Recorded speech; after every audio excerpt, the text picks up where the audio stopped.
guys, it's Alicia and welcome back to my YouTube channel. I film so many videos that never end up getting uploaded, and today, with the year coming to a close, I thought it would be fun to take a look back on the past 12 months of content that never made it and put it all into one massive video. So if you enjoy this dumpster fire, remember to give it a thumbs up and subscribe, and now let's get on to the videos. Alrighty, here we are. It's gonna be day one. I have a whole bunch of protective gear because I am worried about hurting myself. So I'm gonna put that on and then it will be time to skate. So Alicia's booty has passed away.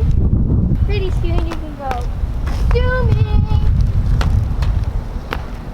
Putting these clips in time-lapse, you can see just how much faster Angie is than I am, and part of the reason this was never turned into its own video was I felt like I was too far away from the camera most of the time, and also it was pretty repetitive. Once you saw me rollerblade around the parking lot once, there really wasn't a whole lot of variety, besides all of the times that I fell. And I did because it's not as awkward when you're... Helicopter, helicopter! She's failing. Ow! See, that's how you do it. You don't go.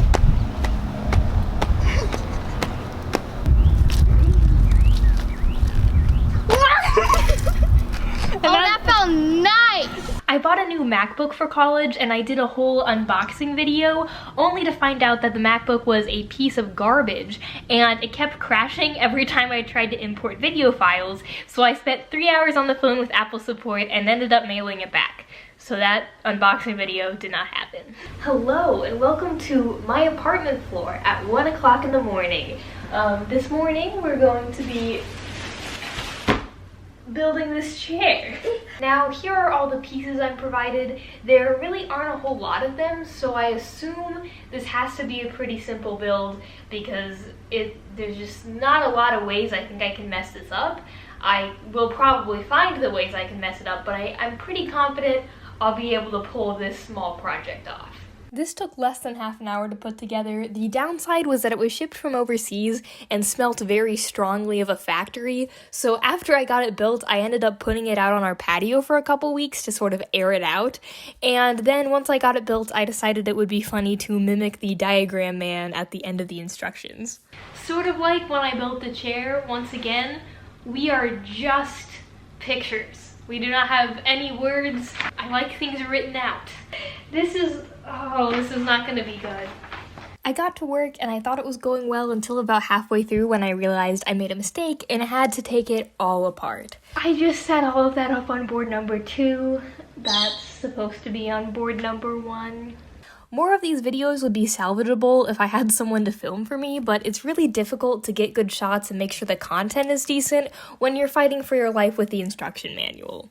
In total, it took maybe an hour and a half, and afterwards I was able to put up all my little knickknacks on it, and I really liked the way it turned out. And then I built my bed frame. I used some of this footage in my moving vlog, and I'd originally planned to make this its own video or combine all the furniture building videos into one, but that never happened, hence why it's part of this video. I did have to call my dad for help at one point, but this was also a pretty simple build.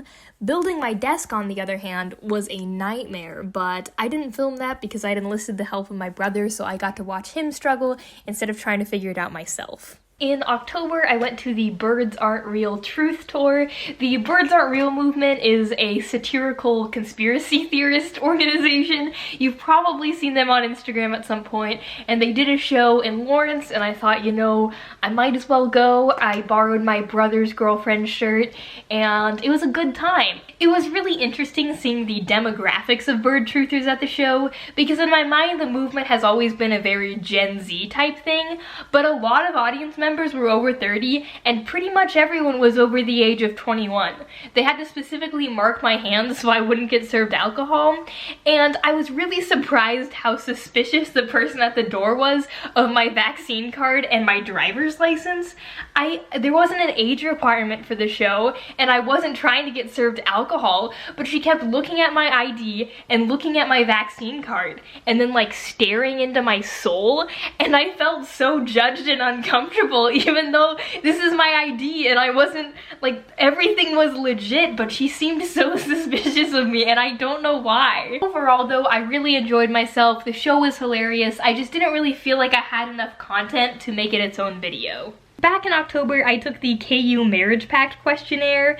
This questionnaire is designed by Stanford grads. They're located on campuses across the country. You take the questionnaire, they match you with your like suitable match on campus, and they send you their email, and they really tout their algorithm. They say that they draw upon rigorous academic theory, and I thought it would be fun to put their rigorous academic theory to the test and see what it's about. Marriage Pact really cut things down to the wire. It is 11:25.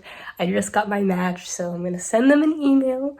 I don't know why. I'm not even really nervous, but I just don't normally reach out to strangers, and it's just something that I don't normally do. So I'm mildly uncomfortable. I wouldn't say I'm nervous.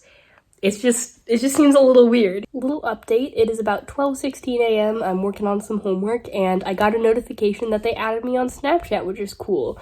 When I emailed them, I put my Snapchat in the email because I feel like emailing back and forth is a very early 2000s thing to do.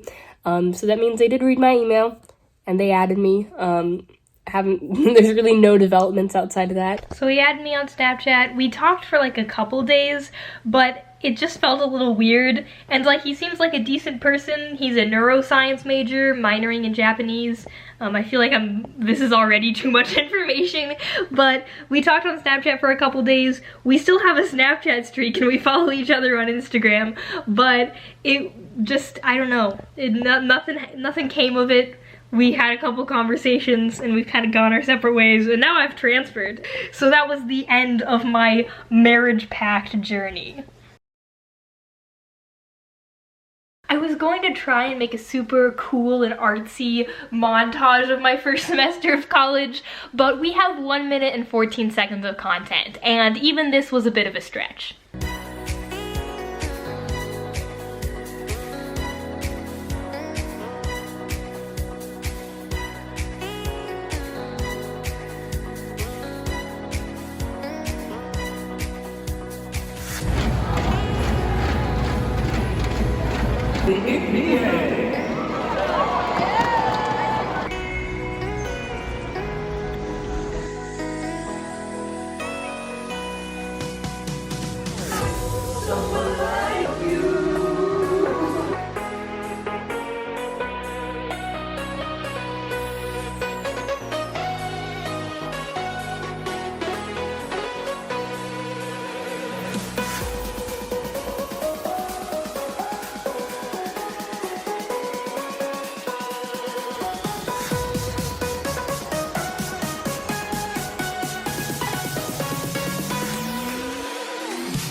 If you enjoyed this video, please remember to give it a thumbs up and subscribe, and I'll be back at you with more rollerblading content here shortly. I feel like I might pass out. Bye guys!